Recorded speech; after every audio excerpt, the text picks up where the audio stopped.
It was a bright morning, and Sarah woke up with a smile. Today was her birthday, but her brother, Ahmed, hadn't said a word. No texts, no phone calls, not even a knock on her door. Had he forgotten? As the day passed, Sarah grew more anxious.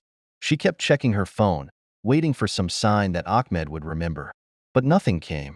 They had always been close, and he never missed her birthday. But this time, there was only silence. By the evening, her smile had faded. She sat alone in her room, scrolling through social media, seeing all her friends' birthday wishes.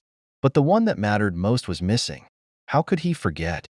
Just as she was about to give up hope, there was a knock on her door.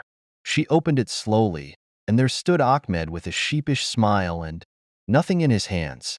"Hey, Sarah, can I borrow your car keys?" he asked, pretending like it was just another day. Frustrated and hurt, she tossed him the keys.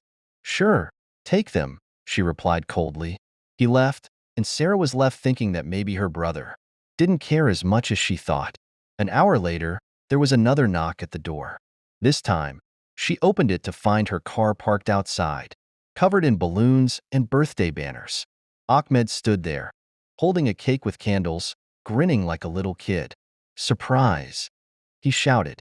Sarah's face lit up. "You didn't forget?" "Of course not," Ahmed laughed. "But I wanted to make you think I did, just for a little fun." As they sat together, eating cake and reminiscing about old birthdays, Sarah's smile slowly turned mischievous. She looked at Ahmed and said, "By the way, tomorrow's going to be a pretty normal day for me. You know, nothing special."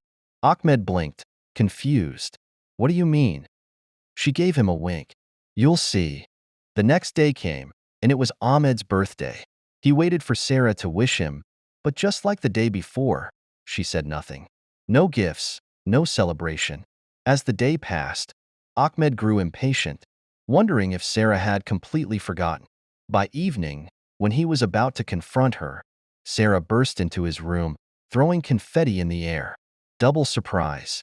She shouted, "I didn't forget your birthday either." "Gotcha." Ahmed stood there, stunned, then burst into laughter. They had both played each other perfectly, and as they sat together, laughing over how they'd both fallen for the same trick, they realized that these kinds of surprises, the kind that come with love, playfulness, and a little bit of trickery, were what made their bond stronger than ever.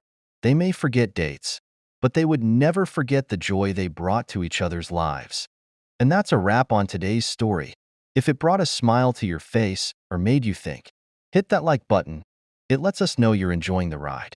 Want to be the first to catch our next adventure? Subscribe and ring that bell. We've got plenty more twists, laughs, and lessons coming your way. Until then, keep curious, keep kind, and keep coming back for more.